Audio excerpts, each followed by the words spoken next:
I'm coming on here to give you a bit of a fall garden tour.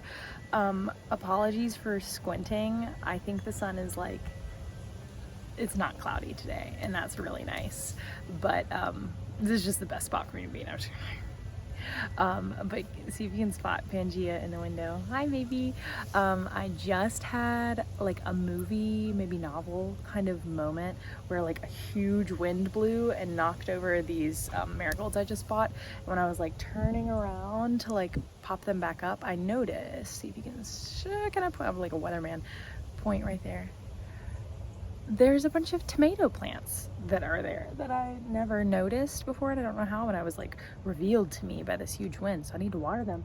And the tomatoes are green, like they could ripen up. I thought it was like way too late, but I guess the previous tenants planted some tomatoes, so we'll see. I just went to a garden center as a little treat to get a very like spooky, warty pumpkin, very cute, and so hard to reach backwards. Marigolds. So these are not native marigolds, these are African marigolds, but they are traditionally used as a symbol of Dia de los Muertos, which is coming up October 31st to November 1st, I believe. That's actually, I think, maybe even a longer window than that people put up like altars and ofrenda to honor relatives and family members who have passed on. But I also think I just saw a monarch, which is actually crazy. They should be kind of headed south. It could be like a one that just kind of looked like it, but I was like, oh, looks like a monarch, and I got my African marigolds. Oh, it's so seasonal. Ready to celebrate Dia de los Muertos right around Halloween time. It's so nice. I will show you as well some pansies that I'm very sad about. I got these pansies. You're not even really gonna see them because I got these pansies and I was so excited about them. But there are some bunnies in our yard which are so cute and precious, but they nibbled all the heads off of my pansies and I'm so sad. So I'll show you the nubs. And I'm still like hoping and believing they'll come back, but they may not. But I'll walk around the side of the house here in a second and show you the fall garden I have going on. Here lies my pansies that have some green to them, so I still believe are gonna come back. And they're elevated so that they cannot be eaten by the bunnies. I just moved the marigold over here in hopes that it works like native marigolds and will kind of be like a good partner plant and keep away like bad pests. I don't know, that's truly just a guess. I have back here bok choy that is doing okay. It's doing okay, could do better. And right here I have, no, I don't remember. Nope, I've got it. Cabbage and broccoli, who are coming back. I'll show you like a close-up in a second, but they were doing great when I planted them, and then I kind of turned a blind eye for a couple days, and I was like noticing they were getting munched on, and I was like, I think it's bunnies. I'll like figure out a solution for that.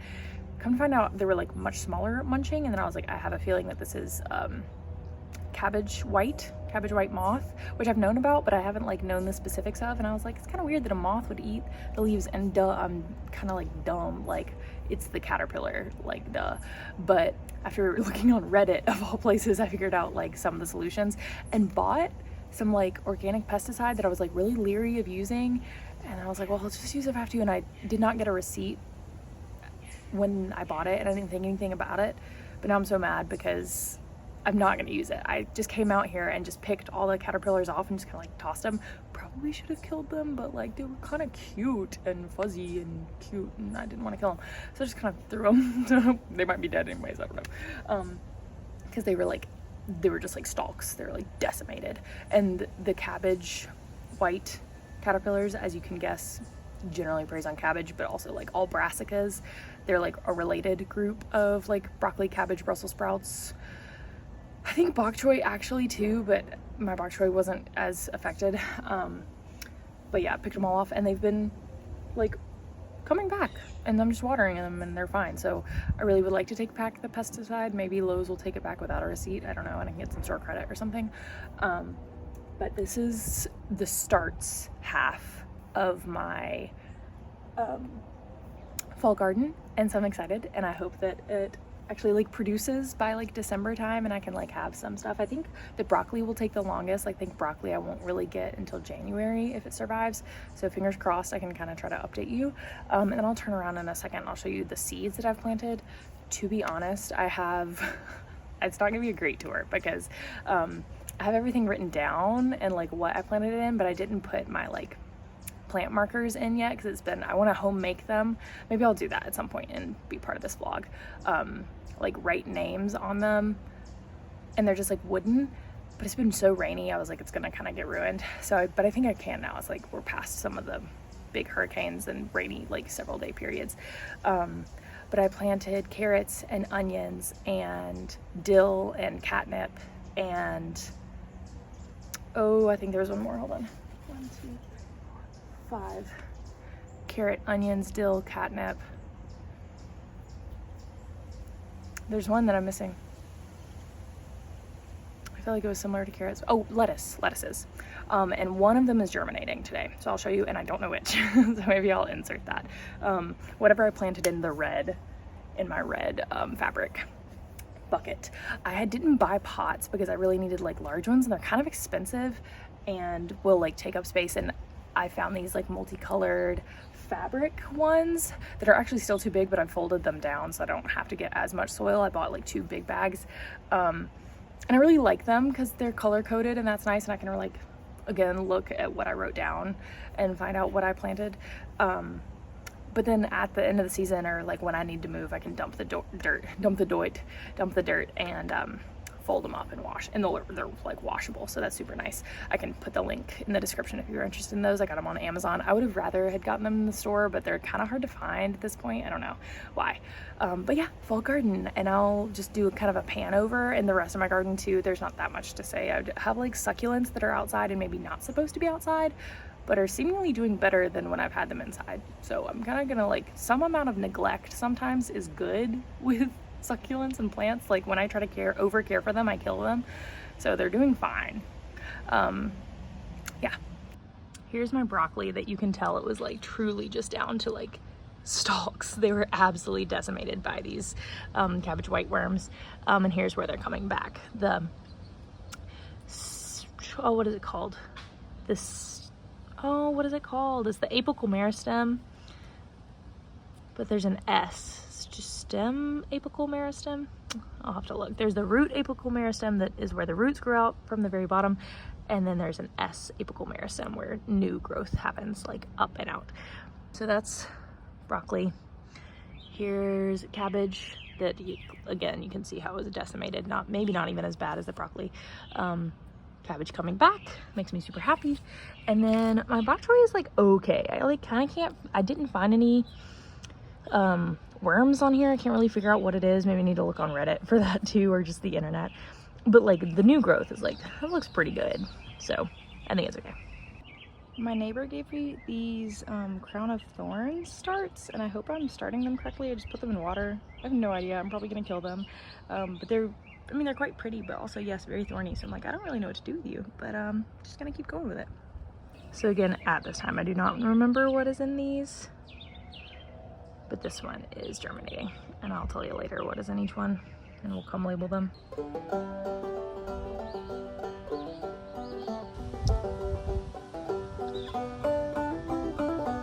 Not gonna lie, I think this little baby is asleep right now.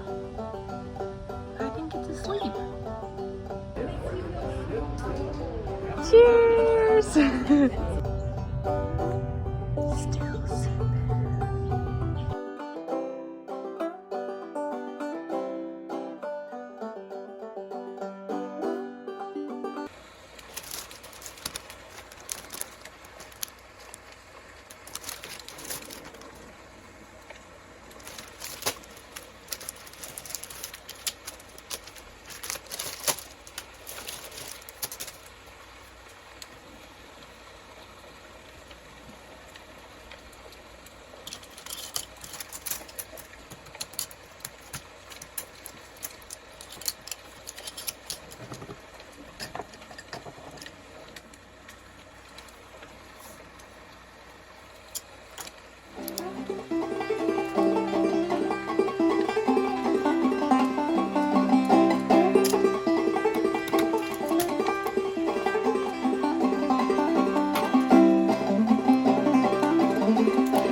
All right, so I'm going to try a fancy YouTuber thing and do a voiceover for this section where we're actually going to go in and add the little wooden stakes that I've been working on into the garden to label the containers that I had seeds in, which at the beginning had not germinated, but we've got some TV magic because some amount of time has passed and some of the seeds have germinated. You'll see which ones. But also time has passed and weather has passed and it is getting a bit colder. So some of the plants that were doing great in the beginning of this vlog are not doing as great now just because it's winter. But one of the ones that is doing well, the one that's probably doing the best, is my lettuce. You'll see me kind of struggling to get this in. I did not have very much dirt in these containers. I did not invest in that much dirt. We're making it work though. Lettuce doesn't need a whole ton. I'm pretty sure it's kind of shallow rooted. I could be wrong. Maybe I'm doing it wrong. So the one that's not doing great over there is in the tan container. The onions, maybe they're just taking longer. I should believe that. But also, they might just not be happening. I don't know. I'm just kind of letting this garden exist. Yeah, rip my pansies again. I don't have one for pansies because they got the heads a little eaten off of. They're still headless. But the dill and the catnip are doing pretty well. I'm really excited to harvest the catnip. Pickle, you haven't seen a ton in this video, but he goes mad crazy for catnip. I'm gonna try to dry it and maybe I'll even like stuff it in a little homemade toy or something. Maybe that'll be Pickle's Christmas gift. Yeah, he absolutely loses his mind over catnip, trying to take good care of that little catnip. Last three are the ones who were demolished previously by worms. Overall, they're doing pretty well. So this one is the bok choy. I guess it's okay. The coloration, I can't really tell if it's good or bad or if that's just like how it looks. So I'm believing right now that our garden is just growing. It's just living. I'm going to believe that it's doing okay. When I bought these, the lady I bought them from, it was really funny and nice. And she was like, yeah, you just put them in the ground and they grow. You know, their only job is to grow. They're not trying to write a novel. And I thought that was really funny. But maybe they are. I mean, my second thought was, are you sure? What if plants have thoughts that we don't know about? Anyways, the bok choy is okay. The cabbage, right, this is cabbage. Let me double check. Yes, I was right. It's cabbage. It seems fine. It just needs longer. It's got some leftover holes from another worm attack. Marigolds, however, I think they're past their prime. I think they're past their time. Broccoli does not look as good, but again, still, I think it's hanging in there. We're going to just keep seeing with the garden. Maybe I can update you somehow as they come along, but pretty much nothing is ready for harvest. It's still going to take a couple more weeks, but it seems like it's growing. Doesn't it look nice? Some greenery, even as all the leaves are falling off the trees. Lovely to have a fall garden. Yep, over here my seeds are blooming. Or growing. I guess they don't bloom. They're germinating. Yay, carrots. Oh, I realize my carrots are probably going to be stunted. The part of the problem of me not investing in soil is that my carrots are definitely like perma baby carrot. And these are some of the succulents that I just took inside because, whoops, I left them out too far in the cold. And I am genuinely concerned about this fern. I think that we had a freeze and I didn't pay attention. And she might be done for, and I've had her for some time. But I just moved her inside. You're seeing me getting ready to relocate her. I figured I should treat her with a little bit of water before I change her environment drastically and take her inside. But I truly hope she survives this. It's hard to say. Anyways, that's it for the vlog. Thanks for watching. Please like, comment, subscribe, bananers14. I love making these videos and I'd love you to keep watching them. So come back. Enjoy your week. I hope you have lots of rest and see you next time. Bye.